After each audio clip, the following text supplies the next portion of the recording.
Hello दोस्तों, educate number 1 पे स्वागत है आपका। दोस्तों, राजस्व लेखपाल हेतु हिंदी का टेस्ट नंबर 6 है, इसे अटेम्प्ट करें। दोस्तों, हिंदी के और सारे टेस्ट हो चुके हैं, 5 टेस्ट, जिसको आप अटेम्प्ट करें और अपनी तैयारी सुनिश्चित करें। नेक्स्ट क्वेश्चन, हिंदी भाषा का प्रथम प्रमाणिक ग्रंथ कौन सा है? सतसई, रामलला नेचू, पृथ्वीराज रासो या आलाउदल?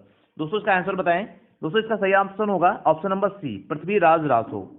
ओके, पृथ्वीराज रासो, इनके द्वारा रचित जो बुक थी वो थी चंद्रबरदाई द्वारा ये लिखा गया था। ओके, पृथ्वीराज चौहान की चरित्र का वर्णन किया गया है।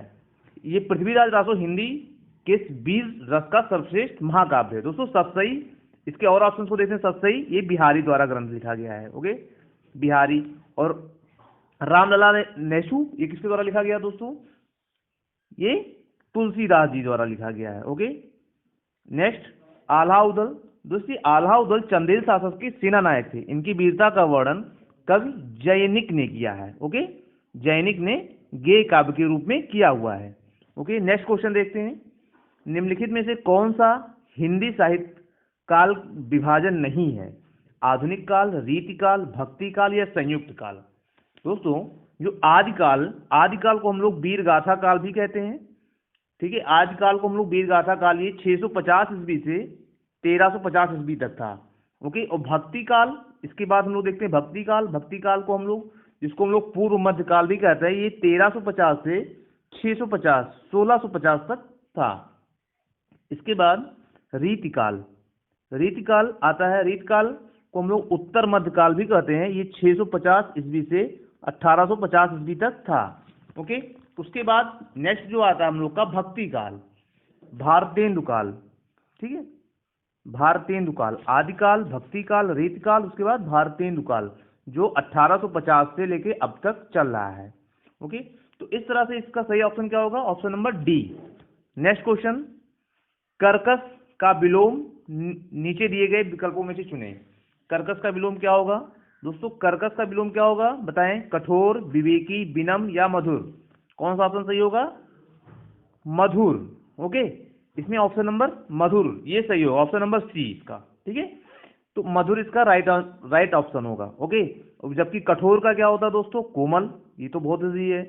और विवेकी का अविवेकी। ठीक है, विनम्र का दृष्ट। ओके, तो ये सारे इसके ऑप्शंस हो गए। नेक्स्ट, जो वाक्यांशों के लिए एक उचित विकल्प बताना है। जो इंद्र पर विजय प्राप्त कर चुका उसे क्या कहते हैं? इंद्रजय, इंदु, इंद्रजीत या जितेंद्रिय?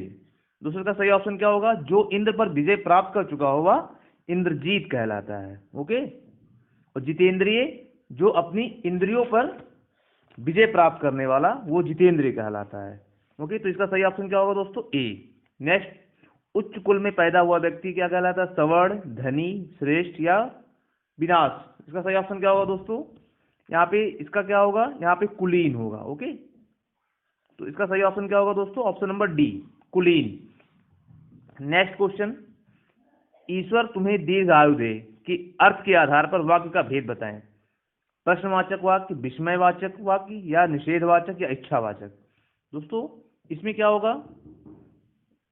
जिस वाक्य की इच्छा, स्तुति या आशीर्वाद का बोध होता है उसे हम लोग इच्छावाचक वाक्य कहते हैं। ओके, तो यहाँ पे इसका सही ऑप्शन क्या होगा? डी। प्रश्नवाचक वाक्य में जानते हैं हम लोग क्वेश्चन मार्क का साइन आता है। विस्मयाद, जिसमें शाबाश या शोक, इस तरह के जो आते हैं एक्सक्लामेटरी वाले। निषेध वाक्य में जहाँ पे मनाही किया जाता है वो निषेध वाक्य हो जाता है। इसका सही ऑप्शन होगा डी। नेक्स्ट, श्री गणेश का विलोम शब्द क्या है? श्री राधा, इतश्री, विनाश या इनमें से कोई नहीं? दोस्तों, इसका सही ऑप्शन क्या होगा? इतश्री। बहुत ही इंपॉर्टेंट क्वेश्चन है, ये एग्जाम में आता है। नेक्स्ट क्वेश्चन, फूल का पर्यायवाची कौन सा नहीं है? सुमन, पुष्प, तनुजा या कुसुम? दोस्तों, फूल का पर्यायवाची सुमन भी है, पुष्प भी है, कुसुम भी है, तनुजा नहीं है, क्योंकि तनुजा का अर्थ क्या होता है? बेटी या पुत्री।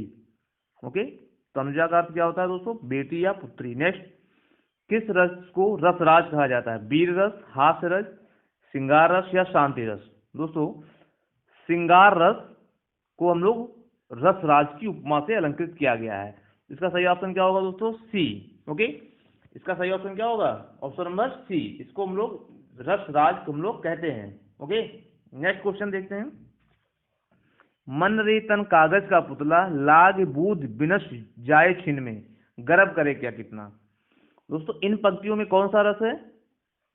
दोस्तों इन पंक्तियों में कौन सा रस है? इसका मतलब ये हुआ कि तन को कागज के पुतले के समान माना है, जो कि क्षणिक भर में पानी की बूंदों से नष्ट हो जाता है, इसलिए तन पर गुमान नहीं करना चाहिए। यहाँ कवि तन को छोड़कर परमात्मा के प्रति अनुराग पैदा कर रहा है। ओके, तो यहाँ पे शांत रस डिनोट कर रहा है, तो इसका सही ऑप्शन क्या होगा दोस्तों?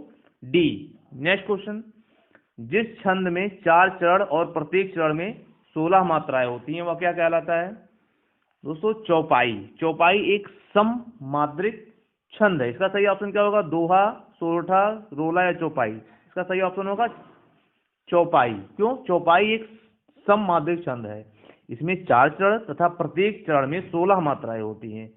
चरण के अंत में दीर्घ गुरु होता है और बाद में हर्ष लघु आना वर्जित होता है। ओके, जैसे आप लोग इसमें बहुत ज्यादा गुरुपद, राज, मिंद, मजुल, अजन, ये सारे जो है इसके एग्जाम्पल है। नेक्स्ट, कल्प वृक्ष का पर्यायवाची क्या होगा?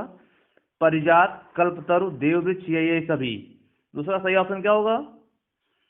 दोस्तों इसका सही ऑप्शन क्या होगा? इसके ऑप्शन होंगे सही सारे, इसमें ये सभी। परिजात भी होता है, कल्पतरु, देववृक्ष, इसको देवद्रम भी कहते हैं, देवद्रम, मंदार, इसके भी हरिचंदन, कल्प वृक्ष को हरिचंदन भी कहा जाता है। ओके, तो इसके सारे ऑप्शन सही हो जाएंगे। नेक्स्ट, हिंदी की आदि जननी क्या है? दोस्तों हिंदी की आदि जननी क्या है? हिंदी क्या? पाली, संस्कृत, अपभ्रंश या प्राकृत?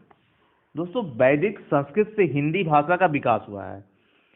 संस्कृत भाषा के तत्व भारत की सभी भाषाओं में समान रूप से मिलते हैं।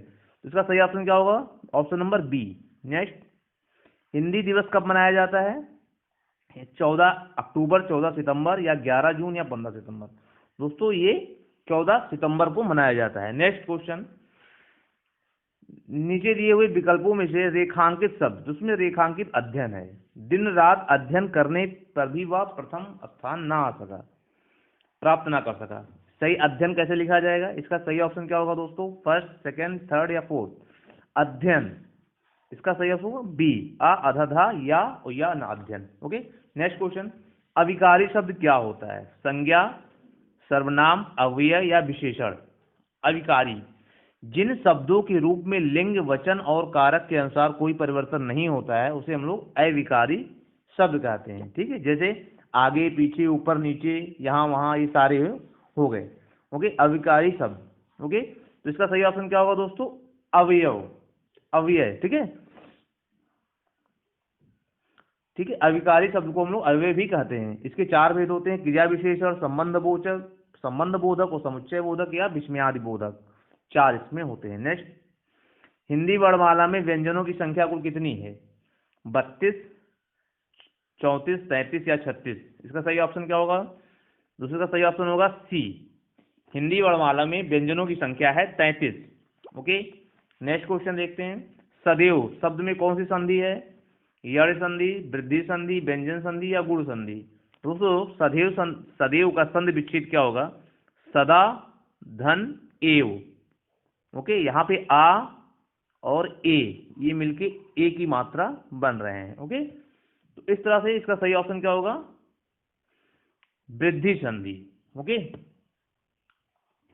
इसमें ये वृद्धि संधि इसका राइट आंसर होगा। नेक्स्ट, रस के 4 अंगों में से कौन सा नहीं है? दोस्तों रस के 4 अंग कौन कौन से होते हैं?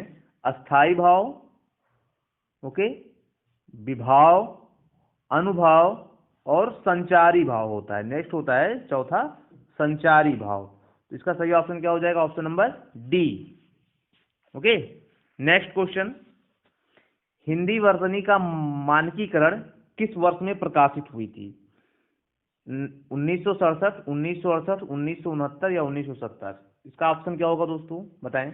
इसका सही ऑप्शन होगा ऑप्शन नंबर ए, 1967 में। नेक्स्ट क्वेश्चन, जहां पर वर्णों की आवृत्ति हो वहां क्या होता है? यमक अलंकार, श्लेष अलंकार, अनुप्रास अलंकार या प्रतीप अलंकार? दोस्तों जहां वर्णों की आवृत्ति बार बार होती है वो अनुप्रास अलंकार आता है। अनुप्रास अनु तथा प्रास 2 शब्दों से मिलकर बना होता है। अनु का अर्थ ही होता है बार बार और प्रास का अर्थ होता है वर्ण, जहां वर्णों की आवृत्ति बार बार होती है उसे अनुप्रास अलंकार कहते हैं। ओके, नेक्स्ट क्वेश्चन, कनक कनकति 100 गुनी माँ दत्ता अधिकाय, या खाए बोराय जग व पाए बोराय। दोस्तों इसमें कौन सा अलंकार है? अनुप्रास अलंकार, रूपक अलंकार, भ्रांतिमान या यमक अलंकार। दोस्तों बताएं इसका सही ऑप्शन क्या होगा? यमक अलंकार। जहां एक ही शब्द एक से अधिक बार आए और इसके अर्थ में भिन्नता हो वह यमक अलंकार होता है। ओके, जैसे जो उपयुक्त जो कथन है इसमें कनक कनक 2 बार आया है। कनक, एक कनक का अर्थ होता है सोना और दूसरे कनक का अर्थ होता है धतूरा, तो इसका सही ऑप्शन होगा डी। नेक्स्ट क्वेश्चन, सूर सागर के लेखक कौन है? दोस्तों सूर सागर के लेखक कौन है? सदल मिश्र, बिहारी, घनानंद या सूरदास। दोस्तों सूर सागर के लेखक कौन है बताएं? सूर सागर के लेखक कौन है? सूरदास हैं। ओके ओके, सूरदास के और सारे जो हैं कविताएं या उनकी रचनाएं कौन कौन सी हैं? साहित्य लहरी, ओके, साहित्य लहरी बहुत फेमस है साहित्य लहरी। और कौन कौन से हैं बताएं? सूर सरावली, गोवर्धन लीला, ये सब इसके हैं। नेक्स्ट आप सदल में और ऑप्शंस को देख लेते हैं। सदल मिश्र, इनका बहुत फेमस है नासकेतोपाख्यान। बिहारी का, बिहारी ने सप्तई, इन्होंने गागर में सागर। और घनानंद का विरह लीला या सुजान सागर, ठीक है, इनका फेमस है सुजान सागर, सुजान सागर या विरह लीला, और ये अतीत काल के कवि हैं घनानंद, तो इसका सही ऑप्शन होगा डी।